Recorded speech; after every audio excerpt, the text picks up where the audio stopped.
So we'll give it a couple of minutes, but as we're kind of getting set and letting people get settled in, if you would like to start logging into D2L, we'll get started in just a moment. You can either access a previous or existing course. You've also all been added to a training course if you would like to go into that course as well. We'll kind of explain the function of the training course in a little bit, but if you just want to at least get to D2L while we're waiting for folks to settle in here, feel free. Wait, I'm going to go to D2L. Oh. No. My links. D2L. Okay. Login.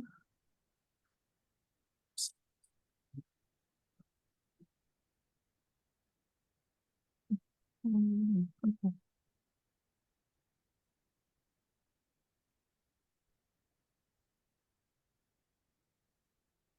All right, so last time then before we move on, for those that have just got in before, I had just said that if you would like to log into D2L, you can just kind of keep it on the homepage. We'll explain sort of the uses for it in just a little bit, but we are going to go ahead and get started. The first thing that we'll start with are just some introductions of the people that are presenting here today. We're excited to talk about YuJa Panorama and some of the functionalities that it has and some of the uses that we think are going to be pretty significant here for ECC.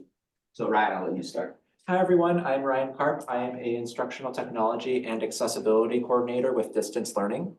My name is Kyle Allman. I am the other instructional technology and accessibility coordinator with distance learning. Our role, Ryan and I are here to support faculty. So as we kind of move through some of these things today that are related to accessibility, if you have questions, if you would like support, you want to learn more about this, please feel free to reach out to us as we kind of work through some of the stuff that we'll talk about today. We are also joined by, I believe, Jared Bond is also our customer success analyst. He is from YuJa. So with this being a newer product, Jared has joined us just kind of for some technical questions. There will be time for some question and answer towards the end. So if there are some things that Ryan and I haven't had a chance to kind of dive into yet, Jared will be there to answer those questions. We'll kind of break this up into three parts. The first thing is that we're just going to kind of give a little bit of background information. So we'll talk a little bit about kind of the uses for Panorama and how it fits into D2L. And then we'll kind of go through a demonstration portion where we'll kind of walk you through some pretty, I wouldn't say, they're kind of surface level examples. I know that some attended the training that Jared had put on for faculty. Some of it's going to be similar. There's going to be some differences. But we'll walk you through a few demonstrations of some examples. And then the last part that we'll have is just some time for questions and answers, and then we'll wrap up. As we work through things, I know again that some of you attended that previous YuJa training that Jared could put on for faculty, so there might be some overlap. As we are talking and working through things, by all means, feel free to go into D2L and test things, click on things, and as you are working through those things, kind of save those as mental notes for any questions. If we get to one of the sections that we'll outline here in just a moment and it relates to that section, feel free to ask that question. Otherwise, we'll do our best to save some time to answer those questions towards the end. For those of you that are faculty members, what we'll kind of break this up into is I'm going to go over more of the faculty pieces. Faculty have access to all of the features that we'll talk about today, but there are some things that are only available to faculty members. So as we talk about the things that are faculty focused, if you want to use a previous course that you have worked with or an existing course, a course that you're working in now, that probably makes more sense because you're going to see some things differently than what the student experience is. For those of you that might not have that, or if you just want to see what the student experience looks like and how it differs, you've all been entered into that YuJa Panorama training course in D2L. So when you go to your dashboard, you should see YuJa Panorama training. You're all entered as students. So when you're in that course, you are only going to see what students see. And we'll explain how those things differ in a little bit.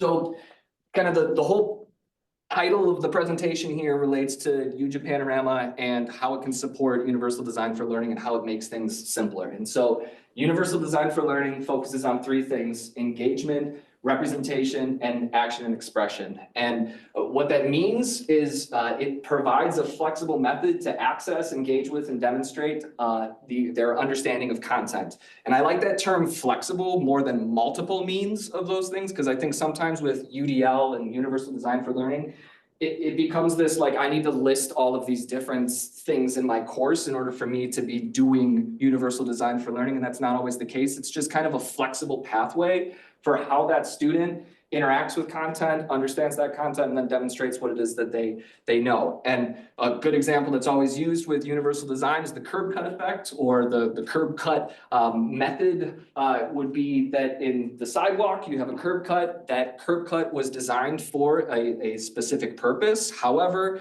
someone pushing a stroller is going to benefit from that curb cut the same way that someone pushing a shopping cart, someone riding a bike, someone using a wheelchair is going to benefit from that curb cut. So while it might have been designed for an intended purpose, there are others that benefit from that design. When we look at more of content that we find in courses, things like video captionings, video captions can be useful for someone who is in the library, they forgot their headphones, and so now they can't listen necessarily to that video, and so they have the video captions there available for them to be able to sort of read what it is that's going on in that lecture, that video that they're watching. The same thing for a student taking a foreign language course. If they're watching a video and then they have the captions or the subtitles, that can sort of support their understanding of what's going on in that video, as well as somebody who may have a hearing impairment. So just like with the curb cut effect, the video captions can benefit a wide range of students, not necessarily just targeted for one individual student. Choice of file formats. So in a course, there may be certain files that are used and sort of giving some options. There may be some one that's a little bit more comfortable using a certain file format. It might also be that that file format's more compatible with the technology that that person utilizes. And then the last one, adjustable fonts and color contrasts. This can be for people who may have color blindness, may be colorblind, they may be low vision. It could also be for someone who's using a device and they're outdoors and it's sunny outside, and so having the opportunity to adjust the color contrast and the font could benefit them as they work through that document. Accessibility and universal design kind of go hand in hand. And so accessibility is the proactive approach used to try to remove any potential barriers that could exist within content as we look at materials that could be used in a course. This is different than the accommodation route. So the accommodation route would be, I've already designed my materials and now I'm retroactively going back and trying to fix them to fit the needs of that student. Accessibility, the goal of it is to try to eliminate those barriers before that student even interacts with that content. This is not just limited to students with disabilities. There are a wide range of groups on campus that this could be an approach where you're eliminating potential barriers for. The first one will be time constraints. So someone who is working a full-time job, they have kids at home, and so the best way that they have to try to complete their assignments, or if they have reading materials, might be that they download an MP3 of a file or the reading and they listen to it in the car on their way, and that's the time that they have in order to obtain that information.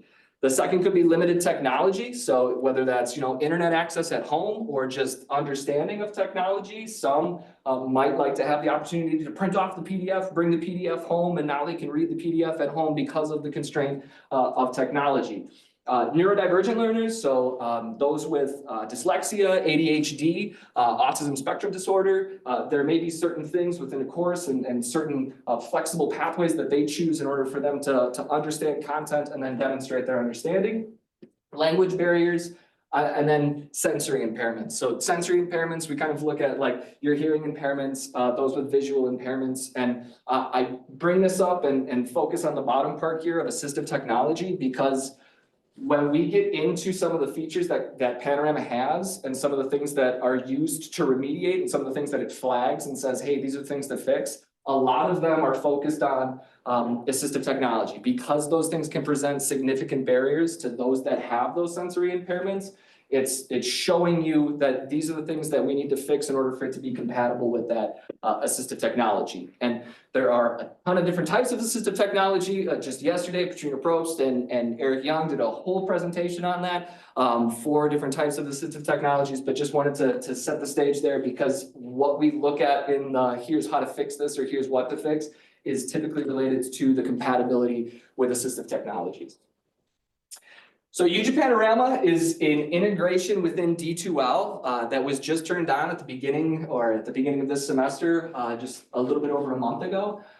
It enhances the accessibility of course content. And there's sort of 2 large pieces to this. And first, it's the student piece. What that does is it really does simplify the concept of universal design, where it used to be on the faculty member to try to provide these multiple flexible pathways for students.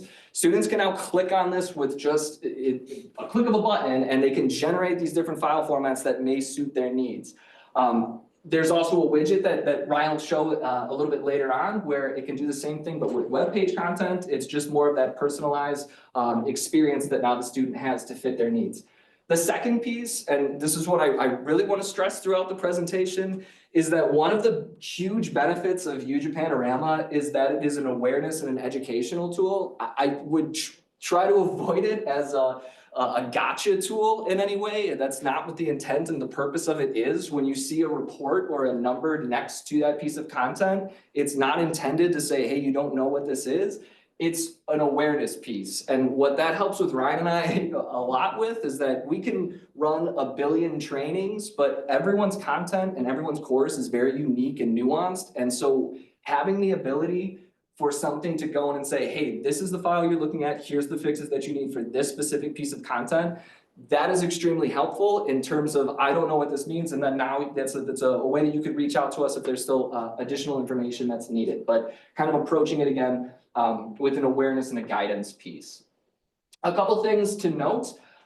First, content has to be uploaded into D2L or designed into HTML pages. If you just put links in, some of these things that we talk about are not going to work. It has to be something that is uploaded in. We'll show you what that looks like. Second, students are only going to see 2 things. They only see the alternative formats menu. They only see the accessibility widget, or they only have access to the accessibility widget. If you try to impersonate a student or you do the student view in D2L, it's not showing you exactly what students show. You still see the little percentage. That's a D2L thing. That's not a Panorama thing. If you go into that YuJa training course and you see the content that's in there, your icons are going to look different than what you see when you go into the faculty experience.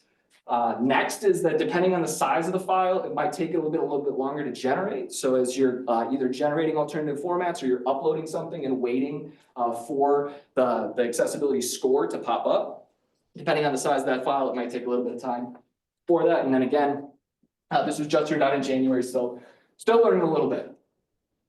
There's kind of 4 pieces again that we'll cover. The first 2 are sort of faculty focused. Faculty have access to all of these things, but the first 2 are specific to faculty that students don't necessarily see. So when I go through the demo, I'm going to kind of put on the hat of the faculty member, and then Ryan will put on kind of the hat of the student, so you see those 2 different perspectives. The first thing is the accessibility gauge. So in Panorama, after you came back from winter break, you may have been wondering what the heck are all these little colorful icons next to my content titles. Each one of those represents a different accessibility score, and I'll explain that score on the next slide. If you see a green hexagon, that's indicating something that has a score that is 70% or above. If it's a yellow triangle, it's between 30 and 70. If it's a red octagon, it's below 30.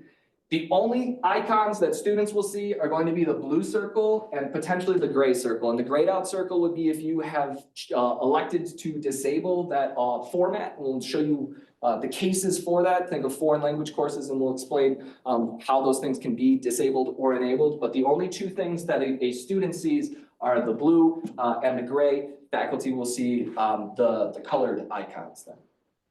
So when you click on one of those little men that have the colored symbol next to your content title, it's going to pull up the alternative formats menu is what you will see first.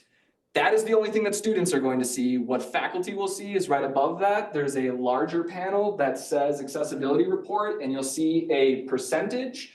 You click on that and it'll pull up your accessibility report for this specific file. So now that I've opened up that specific file, it's going to give you the report of, if it's a Word document, a PDF, whatever, it's going to scan that. It's going to give you the report that it has run now for potential issues related to accessibility.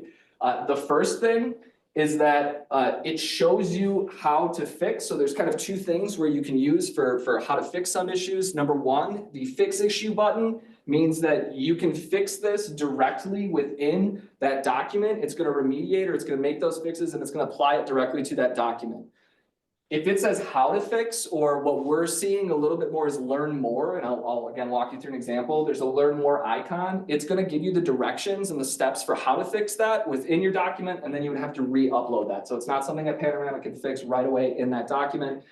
You would have to go into the document itself, make those changes, and then re-upload it. The other thing that faculty have access to are a course report. And so this is going to show just an overall report of the course that you have. One of the benefits of this is that a lot of times we don't know where to get started, or we don't know where a good place to start is. Having the course report, it shows you what the bulk of your files are in that course. It also shows you, or you can toggle to, what your most significant issues are. So that it kind of gives you some flexibility with how you want to get started, or what you want to choose to work on to fix first. I can look and see, and I can say, hey, I've got a lot of Word documents. Then Word documents might be the place that you want to start with or learn more about. You can also toggle to the severity of issues. So there might be some things where you say, okay, I've got like 6 of these that have significant or major issues. That might be the place to start. But that course report kind of indicates or shows kind of the progress, and kind of has all of the files within that course in one spot, instead of trying to go on a hunt to try to find all your links and all your files in your course. It kind of keeps everything in one location. The next thing then is configuration settings, and I'll show you how to get there, but simply put, there are some things that can be disabled and enabled within that course. Particularly with like foreign language courses, one of the alternative formats is going to be a translating feature. So for foreign language courses, that might be something where you would want to enable. The big thing is that at the bottom, it's recommended to just leave the settings on, because this can impact what pops up in that accessibility report, and then overall what happens in your course reports. If those aren't manually generated, then you've kind of got to go on a hunt to find what might be impacting that course report. So I'll let Ryan kind of turn it over then to the student side and what students are going to see. All right, so one of the main benefits of YuJa Panorama for students is the ability to have alternative formats for files based on their different needs and different abilities. You see here on the right, there's a bunch of different cool options that we'll be going into in our demonstration. And this really ties a lot into the universal design for learning aspect, like Kyle talked about earlier. This really enhances the idea of universal design being inclusive of all learners and their abilities. And also in the demos, we'll go into how these formats can be disabled for individual like assignments, or even just whole courses, but we generally don't recommend that they're turned off unless there's a compelling reason to do so. And another really cool thing for students is the accessibility widget, which is basically an accessibility overlay in D2L that allows users to adjust and modify the appearance and overall look of content. There's different options in terms of accessibility profiles, color adjustments, and content adjustments that I'll also be walking into. And this can also be extended over to Google Chrome as well. And I'll walk you through how to install it and how you can use this really cool overlay on any web page online. And again, this really goes hand in hand with the universal design aspect, extending it beyond D2L and really helping students out with accessing content. And now on to our demonstration. All right, so the first one that we will go through here is just going to be kind of walking through each one of those pieces that we had kind of worked through before. I will be using the Panorama Trading course that has been created. One of the reasons why I didn't put you in as faculty members is because as I go through and make those fixes, I didn't want anybody to kind of beat me to the punch and then go in and make those fixes. And so then there wasn't anything to demonstrate. So that's one of the pieces of why you're put in there. If you want to follow in the training course, that's fine. If you would like to go into one of your courses and use your content and kind of walk through the same process, that's a great option as well. What I'll do though is first go into content. And the first thing I want to show is just that the icons are only going to appear for content that has been uploaded into D2L. So with this option right here, this add panorama nav bar, that is a link to a Google Doc. It has not been added to or uploaded into D2L. And so because it's a link, Panorama is not going to process it. There's going to be no alternative formats available. There's going to be no course report available. It's just going to take you to that link. It has to be uploaded into D2L in order for you to have access to the Panorama icons. So the first one then is this inaccessible sociology. You'll see here that I have my three different icons. This one's indicating sort of the middle of the road. This one, there's a significant issue going on with it. I've got a 0%. And then this one looks like it's good to go. It's at 100%. If I go and I click on my little panorama icon next to my inaccessible sociology document, I will see this alternative format menu. The student only sees the alternative format menu. I see this as the instructor as the accessibility report up there. The student will not see your score, will not see the accessibility report for that file. They only have access to the different types of files that are available. So if I wanted to remediate this document or fix this document, I'm going to click on it. And then as I click on it, my accessibility report is going to come up. So it's showing or it's indicating that I've got one minor issue, I've got three major, and it's generating the score based off of that calculation at 62%. In this review issue panel, I can then jump to what the specific issues are, and it's going to highlight it as best as it can of where that issue is indicated in that document. So if I click on the second one, you'll notice that this window pops up around this image. So it's telling me that this is the image that has that particular issue. If I click on this, it's telling me that in this particular part of the document, that's where that instance needs to be fixed. So this again is just kind of a surface level example. In a bigger document, that's particularly important because you might have a long list of things to go through. And so finding those and where they are specifically in that document is pretty helpful. So in this example, you have the fix issue button that's available to you, which means that because the button is there, I can fix that problem directly in Panorama, and then I can have it update within that document. So if I go to this first one, it's telling me document's missing a title. I'm going to click on it. It's going to give me a little bit of information about what that issue is. And then it's going to tell you, hey, here's what you can do to go and fix this. So for this, all I have to do is add a title. So I'm going to add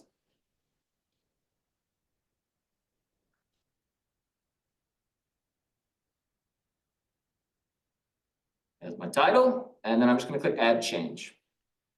As soon as you've added a change, it's going to gray it out. It's going to let you know that you've already tried to address that issue. So you've fixed this issue. It has not been applied to the document yet. It's just telling you that that's an issue that's been taken care of. You've glanced at it. You've done what you needed to do for the issue. It has not updated into the document yet. I'll show you what that's kind of the last step of the process. I still have another problem. And so when I click on this, I want to know where this problem is, and it happens to be with this image. It's telling me that I need an alternative text description. So this is, again, something for those that are using the assistive technologies that they depend on. This is something where if I'm using what's called a screen reader, I now have access or have the ability to have a description of what that visual image is. So a student with visual impairments that are using that screen reader, they now have a description that accompanies that image instead of viewing the image. And so if I put together, we won't walk through a whole thing on how to create good alternative text, but it does need a description. So it shows 3 levels with largest amount of people at the bottom and smallest amount of people at the top. So I need some type of description that then would be announced within that screen reader for that individual as they come into that piece of content. My next issue then that I have that has been flagged by Panorama is related to insufficient color contrast. So if I look at this, I've used a text color and that text color is pretty light. I've got a light color on a light background. So when I click on this fix issue button, what's nice is that it automatically tells you what that contrast ratio is. And what you want to do is click on this text color. And as I drag the text color around, you'll notice that it says fail for those that are not going to pass that instance. And as soon as I've moved it to a color that has a significant contrast ratio between the text color and the background, you'll get this mark that says pass. So as soon as I have chosen a text color that meets that contrast ratio and I get that pass indication, I can then click add. So I've got these three down. It looks like there's one more to go. So I'm going to click on 2. It's telling me that this instance or that this section should be formatted as a list. So again, a piece of technology or a piece of assistive technology, a student comes into something like a list, it's going to allow them to understand that they are now navigating through a list as opposed to just dash marks and words. So when I click on fix issue, it's going to give me that information about what the issue is, and then it's going to give me some options. And so your options for lists are either an ordered list or a numbered list. Your ordered list would be something like a recipe. So there's a step-by-step process to it. Your unordered list would be something like ingredients. It doesn't matter what order it is that you're moving through. It's just a bullet pointed list. And because that's kind of what that list is indicating, I'm going to go ahead and click on bulleted, and then I'm going to click on add change. Before you leave the accessibility report, there's one more step that you need, and it's to scroll down where it's kept a log of all of your fixes. So I have all of my fixes that have been indicated here, and then I'm going to click this apply change button, and it's going to take a moment for it to update, and hopefully not too long, but it'll take a moment for it to update. You're going to get the confetti to show how things have been progressed, and then now it's indicating that all of my fixes have been made in that document, so now I have that score of 100. You always have the opportunity or the ability to go and look at a previous version of a document. So what this should do, based off of the last update that YuJa had towards the end of January, was that these changes should now automatically apply into that document that you have within D2L. So I have that document, I've clicked apply, it now applies to that document that exists in my course.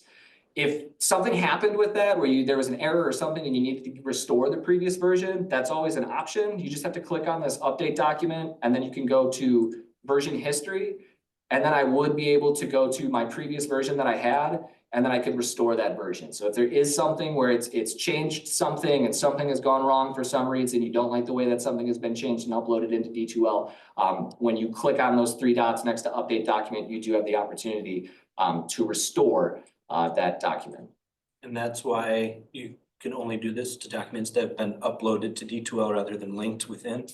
Yeah, so again, that Panorama won't scan, it goes through D2L, so because it's integrated within D2L, you have to have it uploaded within to D2L in order for it to even have that option available. If it's just linked, it's not necessarily running through D2L, so it can't perform the actions like it would for a typical document or for other documents.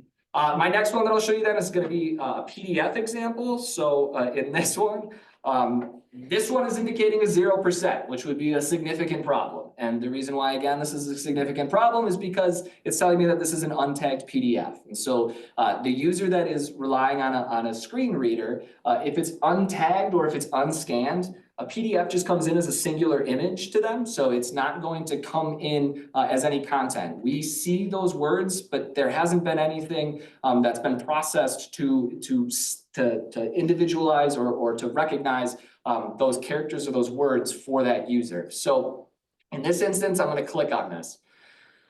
When I click on this PDF, I don't have the opportunity to fix that issue directly into this document. So I would have to click on this instance or this link then that says learn more. And so this again is one of the powerful tools of Panorama to me, is that it is an educational tool in that it brings a lot of awareness to things that might not have been known before. And if I click on that fix issue, I can watch this video here, and I can also go through a step-by-step tutorial on how that could possibly be remedied. If I don't have the fix issue button, these are going to be something, or this is going to be something where I need to go back in that document, I need to make those fixes, and then it would need to be re-uploaded into D2L in order for it to pass that instance. If you go through, or I should show this first, after that, the video that Panorama has put together, it'll walk you through. The PDF is untagged. How to resolve untagged PDF. It'll walk you through step-by-step of how you can resolve that issue. It also will give you a little bit of what that means. So why that's important and why this is a thing that would need to be addressed. It kind of gives you a little bit more background information on that. If you get to an instance like that, you go through the, what does this mean? How does this work? And things still are like, I don't understand what this means. You have the ability to send us something, or you have the ability to send us the report of this particular file to where Ryan and I could then take a look at it a little bit further for you. So instead of trying to explain it out in an email, this is a little nicer where you can just click this export, and then you could just type in our email address. And then we will get an email that shows what the instance is, and it also shows us what the document is. So you don't have to upload anything. It'll show us here's what the document is, or here's what the file is. And then it shows us the accessibility report information that you get. And so it's just a nice way where after you've gone through that, I still don't understand what that means. Please help me out. That would be a great thing to do, is to just utilize that export accessibility report feature. The next piece then that we'll look at is going to be related to course reports and some of the stuff that faculty have access to. This will be kind of the last one that faculty have access to. The first thing that you're going to need to do is add Panorama to your nav bar up here. So some may have already done this if you know how, some might not. So I'm going to walk you through that process first. The link to get to the Panorama dashboard, you have to have it in D2L in order to get to some of the features we're going to talk about. If you click on this more, some of you may have it in the more section. So I have it down here, and I can just click on Panorama, and it's going to take me to my Panorama dashboard. It's kind of what we've talked about, or what we've used as the term. Yeah. I know Panorama link is thrown around. If you go through your more and it's still not available in there, what you can do is click on this customize this nav bar. And then you should see Panorama in your links. If you don't see Panorama available in your links, you want to click on this add link button. And then from the add link button, you're just going to scroll and find Panorama. Scroll a little further. There. And I already have it in mind, so I'm not going to click add. But what you would do if you don't see it available in your list of links is click that add button. And so then after you've clicked add, you should see it available here. If you want to leave it where it is, you would have to use what I showed you first and go to more, and then use that drop down for more to get to Panorama. If you want Panorama to be available right away in the top of your nav bar, you can just drag and drop it, and then I can save and close. And so now when I go into my dashboard of my course, I'll have Panorama up here in my nav bar as one of those options. So I'm going to go ahead and click on it. When I click on my Panorama dashboard, again, this is something that only faculty are going to see. So I have now that snapshot of all of the information that is in my course. I can sort of track and monitor my progress over time. So we've kind of been using this course as an example for a few things. So it's kind of tracking and monitoring some of the stuff that we've been doing and the progress that we've made. Like I mentioned before, you can kind of see an overall snapshot of the types of files that are in those courses. And then I can also scroll down, or I should use this, the files processed by document type, would show me the types of files that I want to start with. So I've got a few PDFs. Like I said, if you're trying to get started with accessibility, that might be a place to start with. I've got a lot of these PDFs, or I've got a lot of this file type in that course. So that might be a place to start. Or I can scroll down and I can go to the issues, and I can filter these by the significance of those issues. And that might be another place where you would look to get started, or look at a file that you'd want to fix, or some of these, the majors, the minors, the severes, based off of the issue severity. There was one more. And then down here towards the bottom, these are all of the files that exist within the course. So if I want to, instead of, again, going on that hunt and trying to go through each one of my modules and clicking on the links to each one of those modules and finding each one of them and updating the scores, I could just go to my course report. I could find that file. I can click view. And now I'm going to get that same thing of, I can walk through that process, or I can go through this example and try to go through the same thing of following the accessibility report, using the fix issues, or trying to identify what I need to learn in order to fix that particular instance. The last thing then that I'll kind of show from the faculty side before we turn it over to the student side is going to be some configuration settings. And I'm not going to spend a ton of time on this, but if you look right below the reports, you have this drop down for configuration. I can click on this and I can click general settings. From those general settings, then I can go through and I can enable or I can disable what it is that's particularly relevant to my course. And the one that always sticks out, again, like we've mentioned, is one of those alternative formats is language translations. This will do this at the course level. So if I have any files in that course that have this alternative format, it's going to eliminate all language translations. So again, I'm teaching foreign language. I don't even want to make that available for any of my content or any of my assignments that I have. I could go and I could click this disable button, and then that alternative format is no longer going to be available throughout the course for that individual.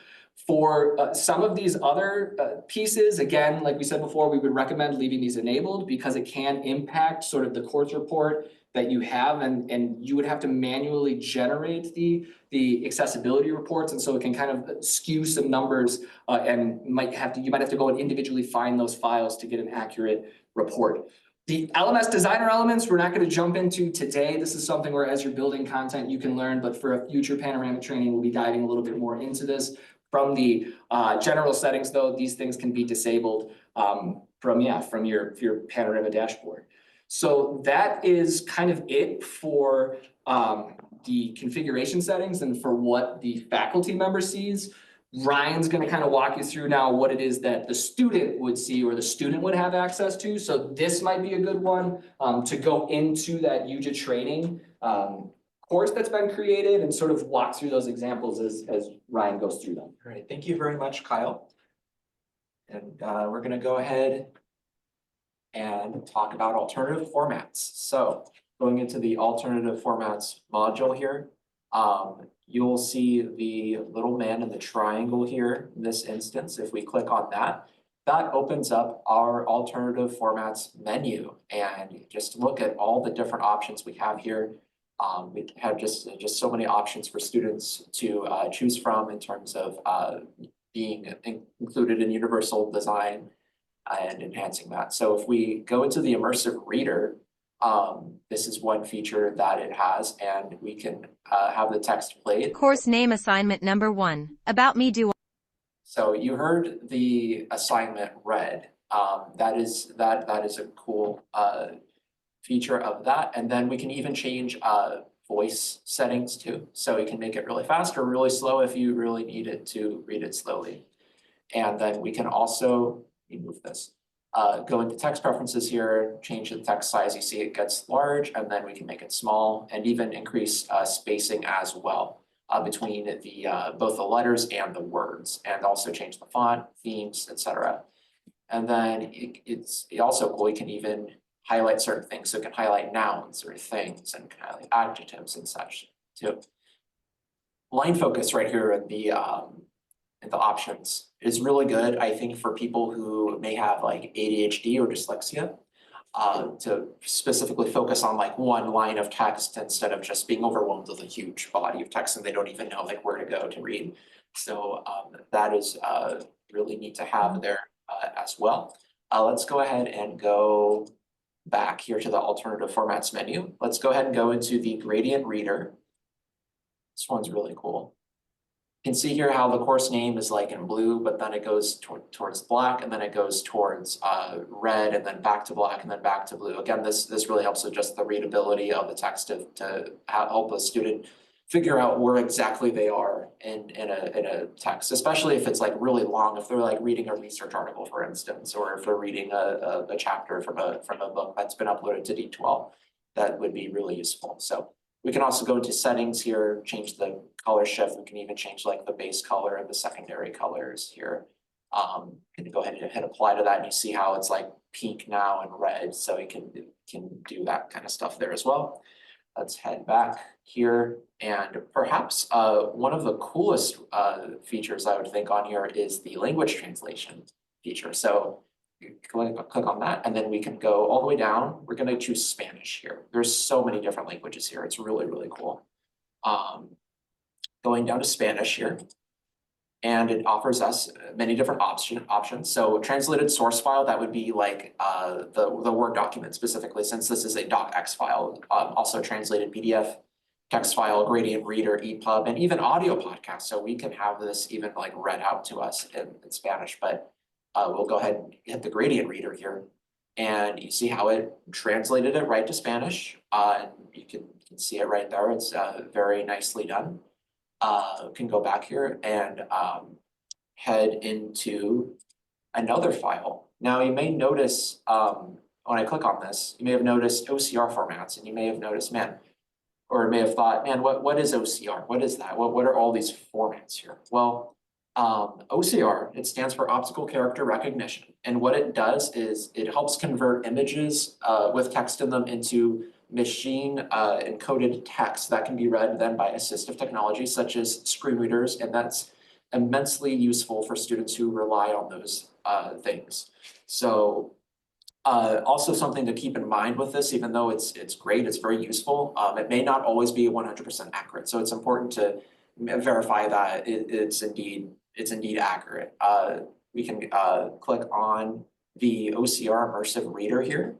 And we can see how this file, let me go back actually.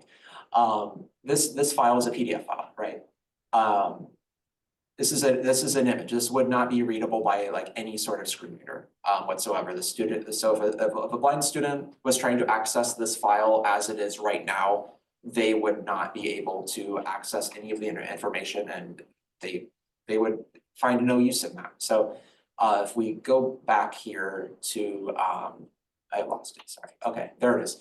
Now you notice, wow, it's in text and it's completely readable. And if I hit play. Differences between high school and college disability services. There is no special education. It's quite fast, sorry. Slow it down here. Education at the college level. Educational rights covered by IDEA. So you heard it read out loud. This OCR feature made the text in the image that was previously not readable, it made it readable now. So that is just excellent example of universal design at its finest. And again, like before, we can increase the text size, change the font style, different grammar options, as well as even the line focus. And it's especially, I feel like, useful for this one. This is a longer document here. So yeah, so that is the OCR. And then we're gonna go ahead and head back here. And changing the alternative format visibility of a single file. Kyle earlier kind of showed you how to go through the whole course and change certain things. Well, how would you change it for just one file, let's say, in like a foreign language class, for instance? You'll go here to the icon, and then you'll go down to the bottom here, and there will be this option, alternative formats are visible to students, to hide toggle to the left. So you just click on toggle, and it is hidden for students on that, just on that one file, not on the whole course. So that is how you do that. And then we'll go ahead and head just over to the home page here. And you may notice here on the bottom right, there is this person inside of a purple circle, and you may be like, oh, what in the world is that? I want to see. So click on that, and this website accessibility widget will appear. It's got a ton of really cool options, especially these accessibility profiles, which really is geared towards certain user groups, such as users who may be visually impaired, people who may have dyslexia or ADHD. If we enable the dyslexia setting here, as you see, the text kind of changed appearance into an appearance that's more friendly towards dyslexic individuals, and makes it easier for them to read the content. And we can even change the different font styles here, so we can make it Arial, Times New Roman, Tahoma, etc. And then there's also a nice feature to pause all animations if it had any on the page, but it doesn't have any. So anyways, let's go back here. ADHD is another one. This here, if I click on it, it enables the focus. So it darkens part of the page, and then it highlights the part of the page that the mouse is focusing over. So that's really neat, and again, very useful for people with ADHD there as well. And then also colorblind as well. right there. And there's a whole bunch of ones you can click on and see. So color adjustments as well. You can change the colors, change it to every color of the rainbow there. Let's disable that for right now. I do a contrast, right? It may be useful for like someone like Kyle said earlier, if they were like reading something like outside, that could be useful. And then also do stuff with saturation and background color. More content adjustments, including just changing the font, pausing animations, like I said earlier, font sizing too, make it small, medium, and large. So let's make that default there. And then more color adjustments here. I can change the color of just the titles of things to make those stand out more. I can highlight them as well. So you see how when I clicked on that, it highlighted calendar announcements and welcome right there. And then you can do like also outline the title, highlight it, etc. Buttons too, to make those stand out more as well, to highlight those. So like ECC library highlighted in green right there, how it corresponds. Okay, and then heading over to content adjustments, I can adjust a lot of different things here. Content spacing, make it like really spaced out, make it easier to distinguish words from an area of text. Font sizing again, fonts, a cursor, this one's cool. This cursor just got really big, and then you can change the color of it too. So hide images can do that. So just YuJa Panorama training, you noticed how it kind of went away. And then reading mask again with the darkening of the background. Some of these, you may notice some of these settings are in multiple different sections, but the different features are integratable with different presets here. So then preferences, if you want to change anything, profiles, if you want to customize adjustments, etc., and formats here. So now you may be wondering, well, this is all great, Ryan. Like I can use this all in D2L as a student, but man, I really want to use it on any website I visit. So I'll tell you how you can go ahead and do that. It's certainly possible. So we can go ahead in the toolbar here and head to Panorama. And then here on the left-hand side, we will go into user setup. This is in the Panorama page here. So go into the user setup under configuration. And then we'll see these instructions here to install the browser extension for Panorama. So if we click on install extension here, we can add the YuJa Panorama for digital accessibility extension in the Chrome Web Store. So we'll go ahead and add it, add extension, and it is loading. Okay. So, okay, it's been added to Google Chrome. Okay, so now I believe it's been added. Yes, it has. So we'll click on that. And then there's like this rainbow swirl icon here in the corner, and then we'll wait for it to buffer or load here. And so we've now installed it. Let's It's always the yeah. beauty of a live Oh, demo. yeah. But what this will do once it's loaded is it will get all the features of the extension that's in D2L. So all these features will now show up on a external web page. So like a Wikipedia article, for instance, that we'll try pulling up here. Did it work yet? Let's see here. YuJa Panorama. It is still spinning in the void of Panorama. Let's see. I'm not sure why it's. And then manage extension. Let's see here. Okay. Do you just want to go to your document? Yeah, let's. Oops. Go in the wire. Okay. We'll go into content here. The article is in the accessibility widget module right here. So this is just an article on dolphins on Wikipedia, and then once you would download the extension, it would all the features that I showed from the extension in D2L would show up here. So you could change the color of the text. You could do all kinds of modifications, and this is so useful for students who rely on text modification and things like that to make content more accessible. They can also like hide this dolphin image, like how I hid the banner image on the D2L page here. So yeah, let's check on the plugin. Let's see if it's, maybe if we pin it. It's still, Yeah, we got about 10 minutes, so we can just wrap it up. I mean, you showed Yeah. what it was in D2L, like you said, it's gonna do the same exact thing. right. And if you download it on your computer, on your browser, and you can walk through it as well too. It works very nicely on web pages here, so you can like highlight these titles as well, do all sorts of neat features, so. Yeah, with that, do we want to go on to? Yeah, why don't you go back to the slides? Yeah, okay, so. Yeah, so we almost made it unscathed without any technical difficulties on the live demo, but that's kind of what we have for the, just kind of the general overview of what Panorama can provide. And so you see how it integrates well with the concept of universal design and how it makes doing that and promoting that so much more simple, just through the use of the accessibility widget and alternative formats. It provides those flexible pathways for your students to engage with content and how content can be represented.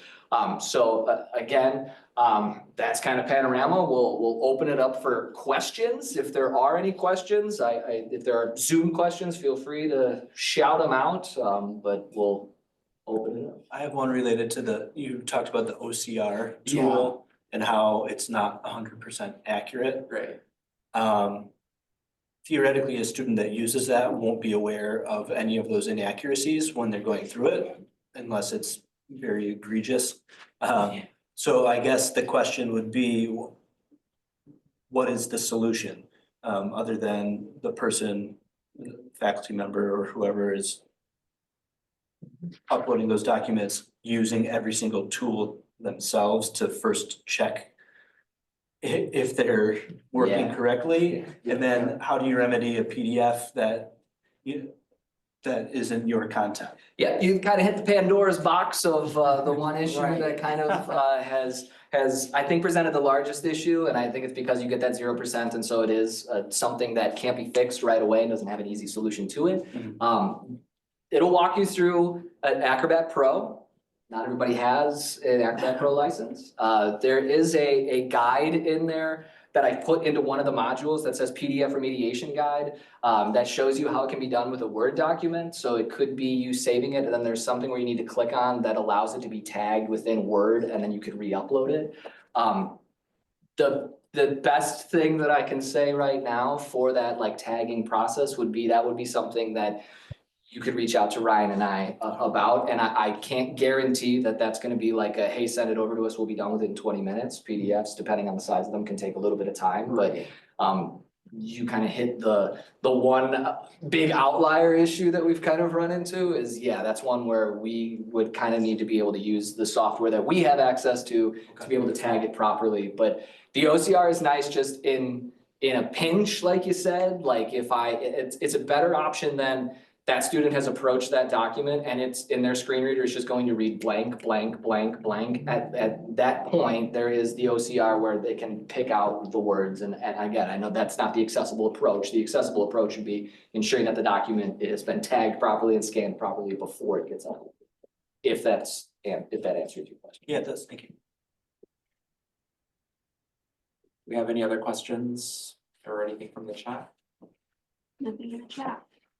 The other question I'll just ask again, and you already spoke to this a bit, Kyle, but like thinking about how much is on here, like from the faculty sort of lens, like when I click on the course report, and there's lots of data and information, like where to sort of start. And you sort of share like the pieces, just to reiterate, we're looking at like the file type as well as the severity issues. Is that what you sort of say to faculty members, hey, I'm newer to this, tell me what I should start with?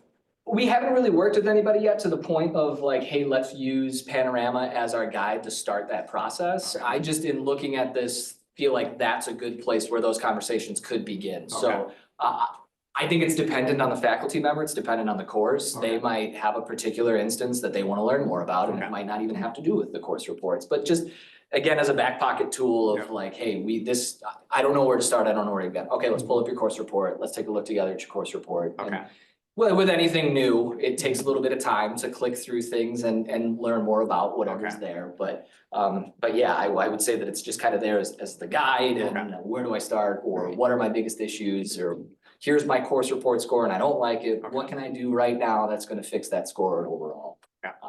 The fastest. Okay.